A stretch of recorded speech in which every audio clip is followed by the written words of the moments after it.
వారంలోగా రైతు భరోసా, సన్నాలకు బోనస, ఆ తర్వాత స్థానిక సంస్థల ఎన్నికలు. మంత్రి పొంగులేటి శ్రీనివాసరెడ్డి ఈ విధంగా మాట్లాడుతున్నాడు.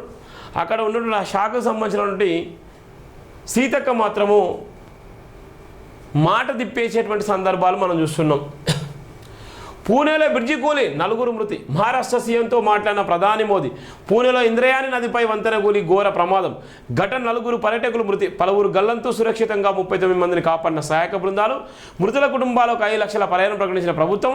వంతెన నాణ్యతపై తానికలు సీఎం ఆదేశం. ఏది నష్టం జరిగితే దాని మీద ఎంబడే తానికలు వేసే పీకేది ఏముంటుంది? తానికలు వేసి దానికి టైం వేస్ట్. కానీ కట్టేటప్పుడే బ్రహ్మాండం కట్టాలి కదా. డబ్బులన్నీ ప్రజల సొమ్మే కదా, ప్రజలతోనే కదా కట్టించుకున్నది. ఇవాళ విమానము ప్రమాదం జరుగుతానో విమానం వల్ల ఎంక్వైరీ చేయాలంటారు. ఇలా బ్రిడ్జిలు కూలుతానో బ్రిడ్జిల మీద ఎంక్వైరీ చేయాలంటారు. కట్టేటప్పుడే నాణ్యత కట్టుకుంటే అయిపోద్ది కదా. ప్రజల సొమ్మే కదా, ప్రజలు ఇచ్చేటువంటి ట్యాక్సే కదా, ప్రజల చేత ఎన్నుకోబడినటువంటి రాజకీయ నాయకులే కదా. మీరు పైన ఊడిపల్లే కదా. ఇలా ప్రాణాలకు రక్షణ పడిస్తాడు. మీరు 5 లక్షలు ఇచ్చి చేతులు నిలిపేసుకొని వాళ్ళ మేము ఎంక్వైరీ కమిటీ వేస్తాం, ఇది వేస్తాం, అది వేస్తాం అంటే వాని దగ్గరనే వాళ్ళ డబ్బులు లేపుతారు.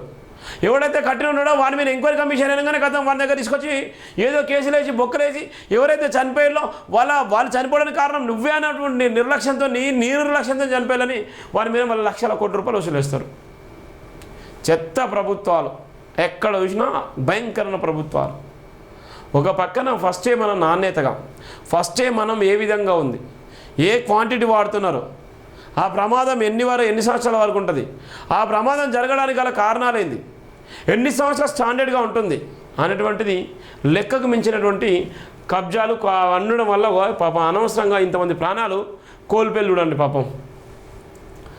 మహారాష్ట్రలో పూణేలో ఆదివారం ఘోర దుర్ఘటన చోటు చేసుకుంది. కుండమల్ల పర్యాటక ప్రాంతంలో ఇంద్రాయణి నదిపై నిర్మించిన వంతెన ఒక్కసారి కుప్పలేదు. ఈ ప్రమాదం 4 పర్యాటకులు మృతి చెందగా పలువురు నదిలో కొట్టుకుపోయి గల్లంతయ్యారు. సహాయక బృందాలు తక్షణమే రంగంలో దిగి 39 మందిని సురక్షితంగా కాపాడాయి.